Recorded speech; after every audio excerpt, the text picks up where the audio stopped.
नमस्कार, मैं Jahangir Alam, assistant professor, department of political science, Marwari college, Ranchi. मैं इस वीडियो के माध्यम से आप सबका स्वागत करता हूं। आज हमारा चर्चा का विषय है भारतीय संविधान द्वारा प्रदत्त नागरिकों के मौलिक अधिकार। यह topic political science PG semester 2 के paper Indian government and politics के अंतर्गत एक महत्वपूर्ण टॉपिक के रूप में है और साथ ही बीए सेमेस्टर 2 के स्टूडेंट के लिए भी समान रूप से उपयोगी है। यह टॉपिक विभिन्न प्रतियोगी परीक्षाओं की तैयारी करने वाले विद्यार्थियों के लिए भी काफ़ी महत्वपूर्ण होता है।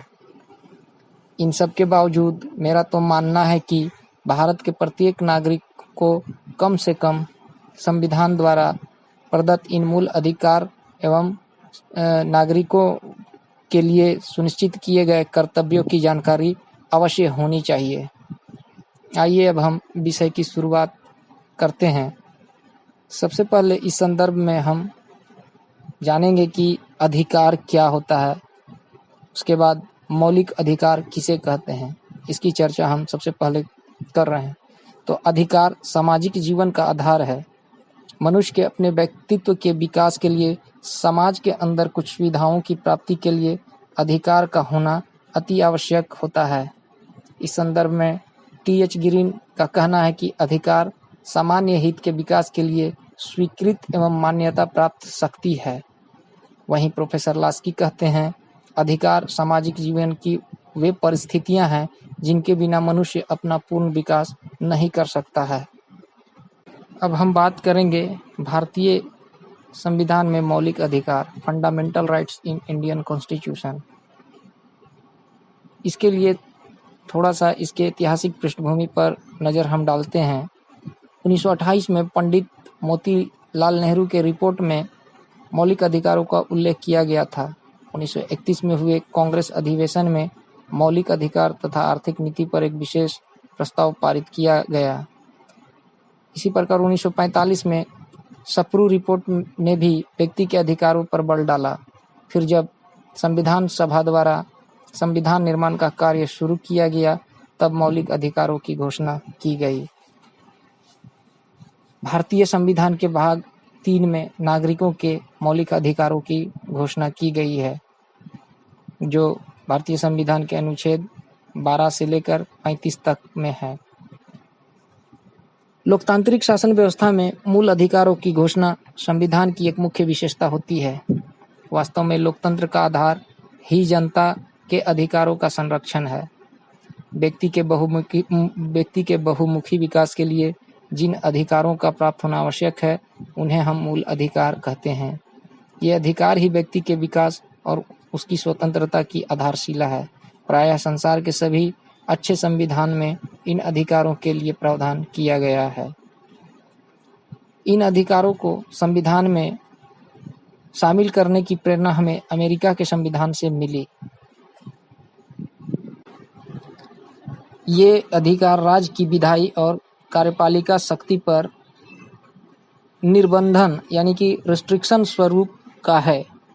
संविधान राज्य को ऐसी विधियों को बनाने के लिए निषेध करती है जिनसे नागरिकों के मूल अधिकारों का उल्लंघन होता हो।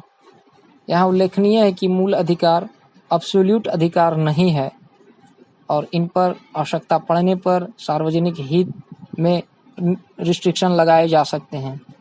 किसी भी सामाजिक व्यवस्था में व्यक्ति और समाज दोनों में सामंजस्य स्थापित करने के लिए यह आवश्यक है कि नागरिक अधिकारों पर निर्बंधन लगाए जाए। भारतीय संविधान में मूल अधिकारों की कोई परिभाषा तो नहीं की गई है। संविधान की परंपरा प्रारंभ होने के पूर्व इन अधिकारों को प्राकृतिक और अप्रतिदेय अधिकार कहा जाता है, जिसके माध्यम से शासकों के ऊपर अंकुश रखने का प्रयास किया गया था।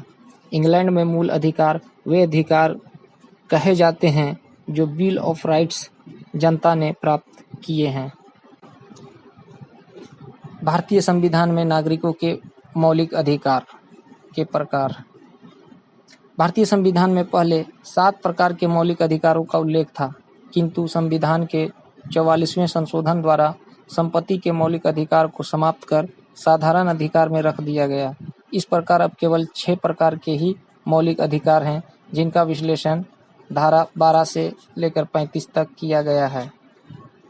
इनमें जो सबसे पहला मौलिक अधिकार या मूल अधिकार है, वह है समानता का अधिकार, यानी right to equality. Right to equality, जिसकी चर्चा संविधान के धारा 14 से लेकर धारा 18 तक किया गया है। दूसरा मौलिक अधिकार है स्वतंत्रता का अधिकार, यानी राइट टू फ्रीडम, जिसकी चर्चा धारा 19 से लेकर 22 तक में किया गया है। तीसरा मौलिक अधिकार है शोषण के विरुद्ध अधिकार, राइट अगेंस्ट एक्सप्लॉइटेशन, जिसकी चर्चा धारा 23 और 24 में किया गया है। इसी प्रकार चौथा मौलिक अधिकार है धार्मिक स्वतंत्रता का अधिकार, right to freedom of religions, जिसकी चर्चा धारा 25 से लेकर 28 तक में किया गया है। पांचवा मौलिक अधिकार है संस्कृति तथा शिक्षा संबंधी अधिकार, कल्चरल एंड एजुकेशनल राइट्स, जिसकी चर्चा धारा 29-30 में की गई है। और छठा मौलिक अधिकार है संवैधानिक उपचारों का अधिकार, राइट टू कॉन्स्टिट्यूशनल रिमेडीज, जिसकी चर्चा धारा 32 में की गई है। तो इस प्रकार से धारा 14 से लेकर 32 तक में जो मौलिक अधिकार के प्रकार हैं, उनकी चर्चा की गई है। अब हम बात करेंगे धारा 12 और 13। तो धारा 12 में राज्य की परिभाषा की गई है और 13 के अंतर्गत मूल अधिकारों से असंगत या उनकी अल्पीकरण करने वाली विधियां। इसी प्रकार से धारा 32 के आगे जो धारा 33, 34 और 35 है, उनके प्रावधानों की अब हम चर्चा कर रहे हैं। धारा 33 के अंतर्गत भाग 3 द्वारा प्रदत्त अधिकारों का बलों आदि को लागू होने में उपांतरण करने की संसद की शक्ति। इसी प्रकार धारा 34 में संसद विधि द्वारा मार्शल लॉ के प्रवर्तन के दौरान व्यवस्था बनाए रखने के लिए मूल अधिकारों का उल्लंघन करके किए गए किसी कार्य के लिए किसी व्यक्ति की क्षतिपूर्ति संबंधी प्रावधान है। और अनुच्छेद 35 में प्रावधान है कि कतिपय विशेष मूल अधिकारों को प्रभावी बनाने के लिए विधि निर्माण केवल संघीय संसद के क्षेत्राधिकार में होगा, राज्यों की विधान पालिकाओं में नहीं। आइए अब हम प्रत्येक मौलिक अधिकारों की एक एक कर चर्चा करते हैं। तो जो सबसे पहला मौलिक अधिकार है समानता का अधिकार, यानी राइट टू इक्वालिटी, जिसका वर्णन अनुच्छेद 14 से 18 में किया गया है। इस संदर्भ में अनुच्छेद 14 के अंतर्गत कानून के समक्ष समानता यानी इक्वालिटी बिफोर लॉ का प्रावधान किया गया है। इसके अनुसार भारत के राज्य क्षेत्र में राज्य किसी भी व्यक्ति को कानून के समक्ष समानता या कानून के समान संरक्षण से वंचित नहीं करेगा। सभी व्यक्तियों के लिए कानून होगा। कानून का निर्माण ऊंच नीच के आधार पर नहीं होगा। साथ ही हर नागरिक अपने अधिकारों की रक्षा के लिए एक समान न्यायालय की सहायता ले सकता है। इसी प्रकार अनुच्छेद 15 के अंतर्गत सामाजिक समानता यानी सोशल इक्वालिटी का प्रावधान किया गया है। अनुच्छेद 15 में सामाजिक समानता के अंतर्गत कहा गया है कि राज्य के किसी नागरिक के विरुद्ध केवल धर्म, मूल, वंश, जाति, लिंग, जन्म स्थान के आधार पर कोई भेदभाव नहीं किया जाएगा। उन्हें दुकानों, सार्वजनिक स्थानों, होटल आदि स्थानों में प्रवेश करने से नहीं रोका जाएगा।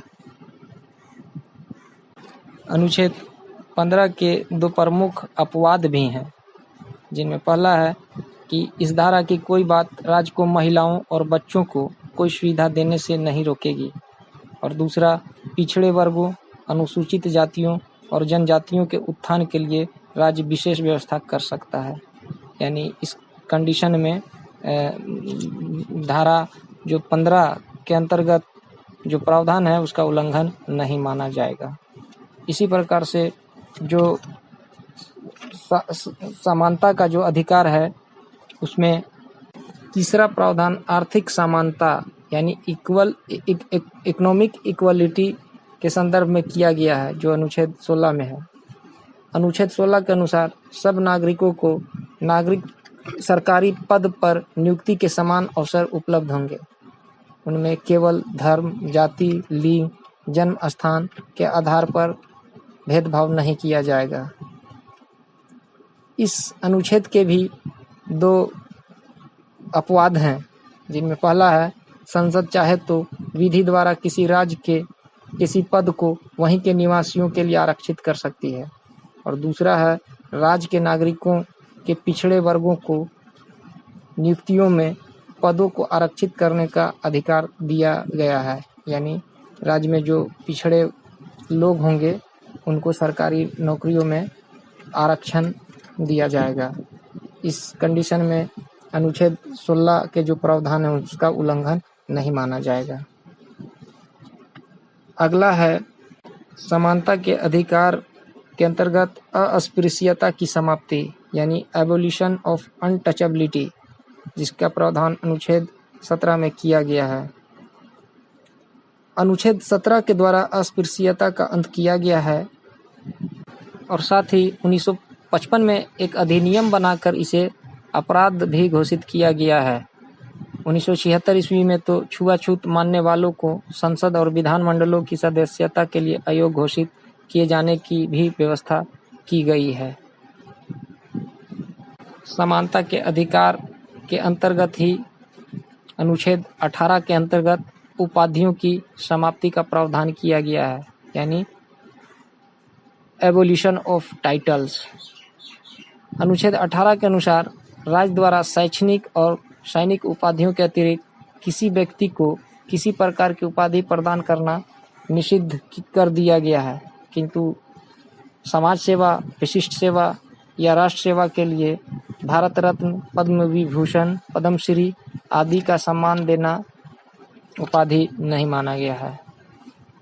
तो ये थे धारा 14 से लेकर धारा 18 यानी अनुच्छेद 14 से लेकर अनुच्छेद 18 तक भारतीय संविधान के अंतर्गत नागरिकों के मौलिक अधिकार।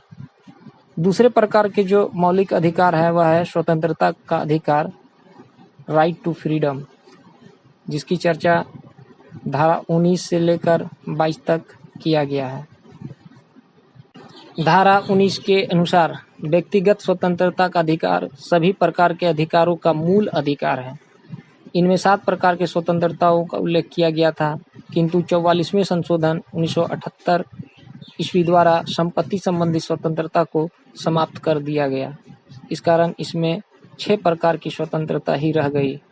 उनमें पहला है भाषण और अभिव्यक्ति, speech, freedom of speech and expression. इसी के अंतर्गत समाचार पत्र की स्वतंत्रता भी विद्यमान है। 44वें संशोधन द्वारा संविधान के धारा 361A जोड़ा गया, जिसके अंतर्गत संसद और विधानमंडल की कार्यवाहियों को भी प्रकाशित करने की स्वतंत्रता प्रेस को दे दी गई। हालांकि इस अधिकार में प्रतिबंध भी लगाया गया है, क्योंकि ये स्वतंत्रता असीमित या अमर्यादित नहीं है। देश की अखंडता, सुरक्षा, शांति सुव्यवस्था, नैतिकता, न्यायालयों के सम्मान और राज्यों के साथ मैत्रीपूर्ण संबंधों को ध्यान में रखकर सरकार इन अधिकारों पर उचित प्रतिबंध लगा सकती है।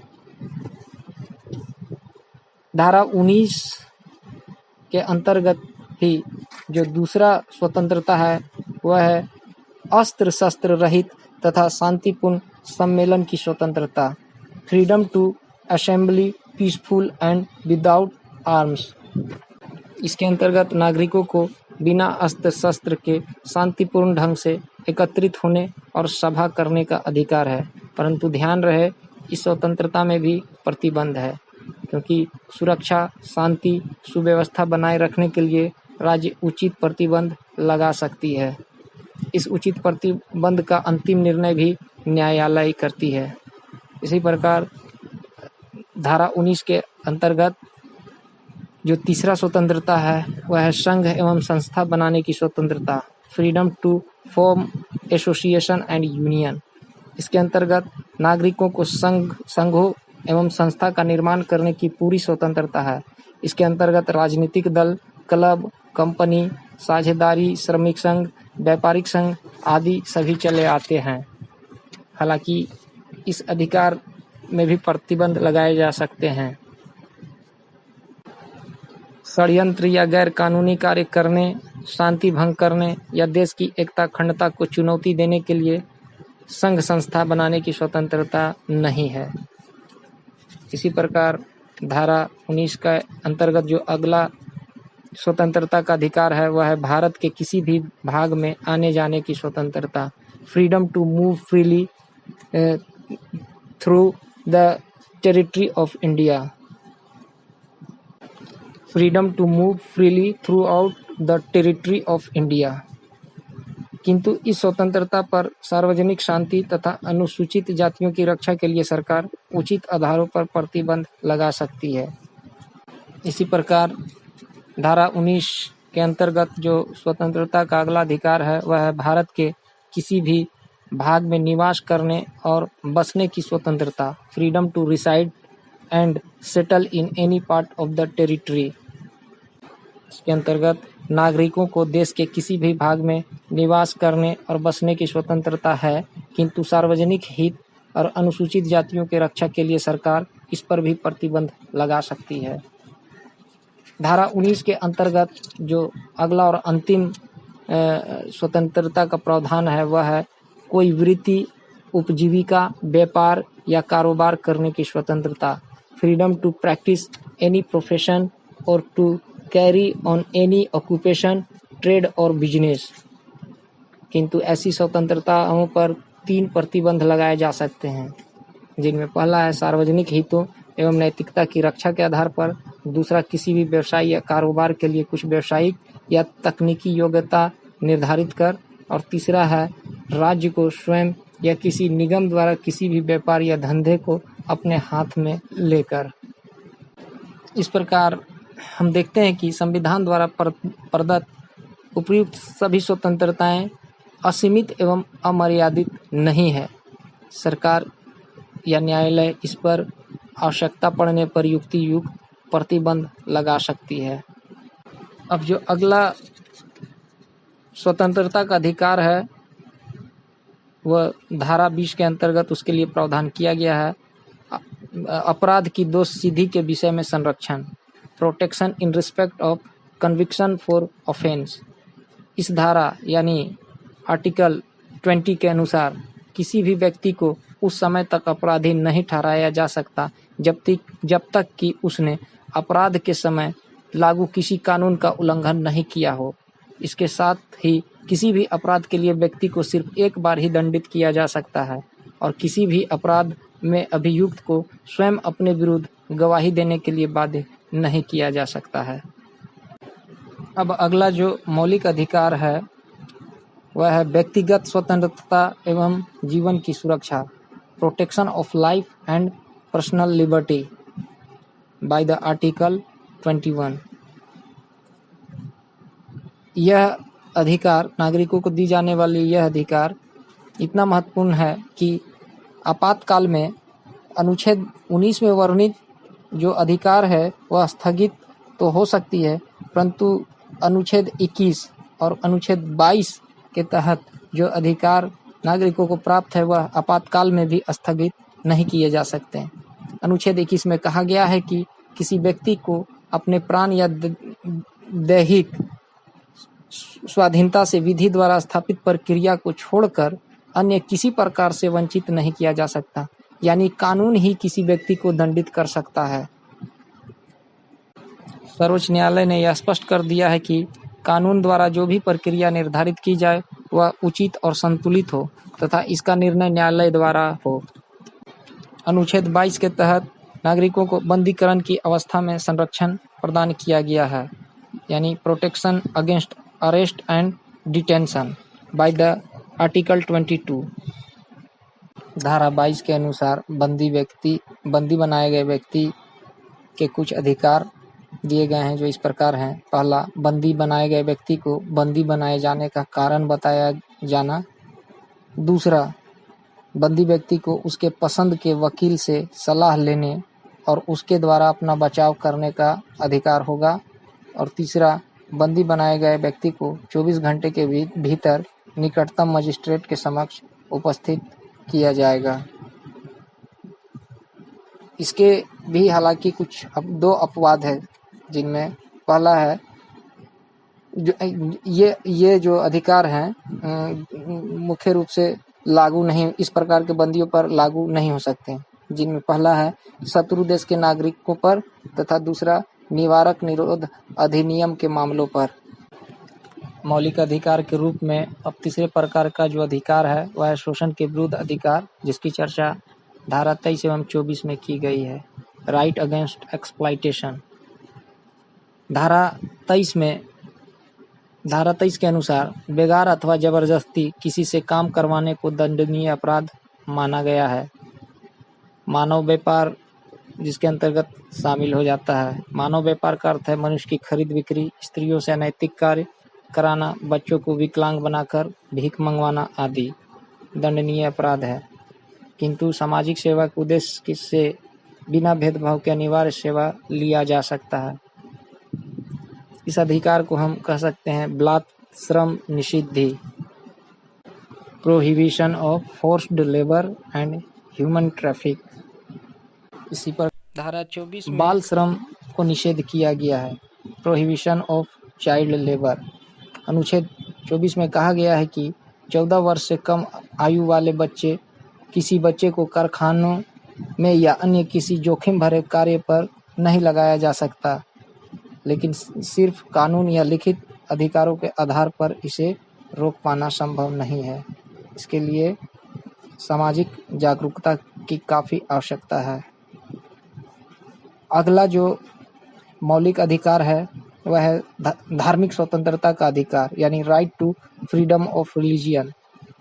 इसकी चर्चा भारतीय संविधान के धारा 25 से 28 तक में किया गया है।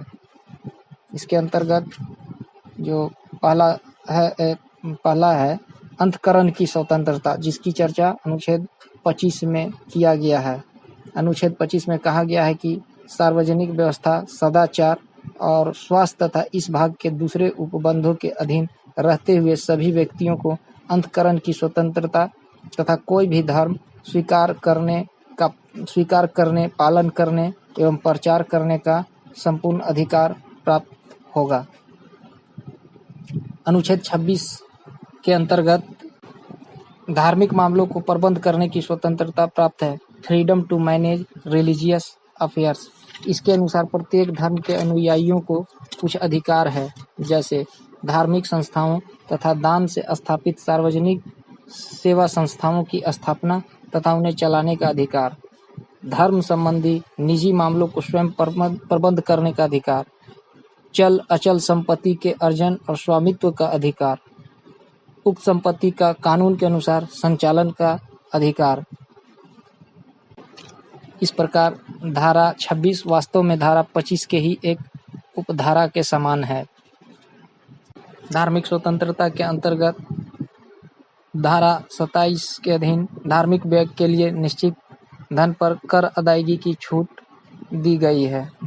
Freedom to payment of taxes for promoting any particular religion, इसका प्रावधान धारा 27 में किया गया है। इसके अनुसार राज्य किसी भी व्यक्ति को ऐसे कर देने के लिए बाध्य नहीं कर सकता है जिसकी आय किसी विशेष धर्म अथवा धार्मिक संप्रदाय की उन्नति या पोषण में खर्च करने के लिए विशेष रूप से निश्चित की गई है।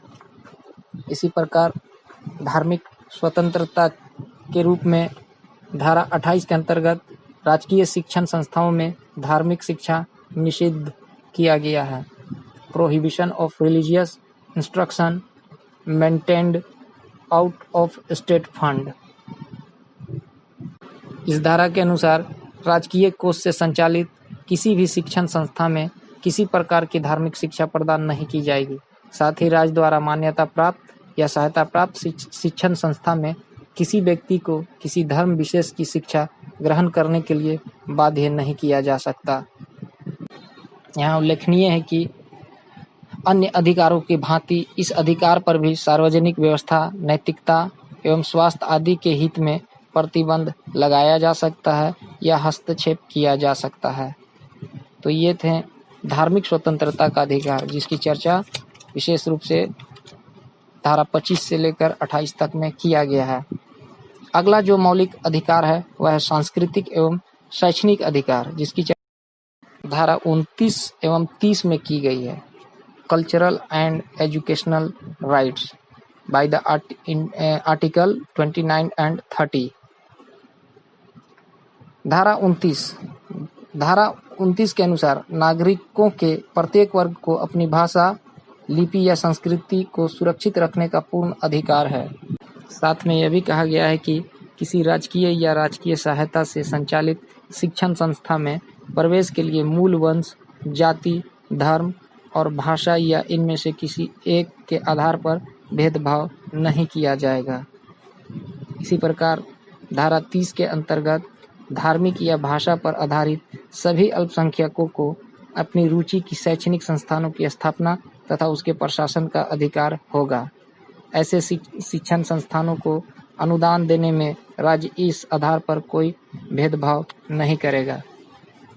यहाँ ध्यान रहे कि धारा 29 और 30 देश के प्रत्येक नागरिकों को प्राप्त है, परंतु इसका विशेष लाभ धार्मिक और भाषाई अल्पसंख्यकों को विशेष रूप से होता है।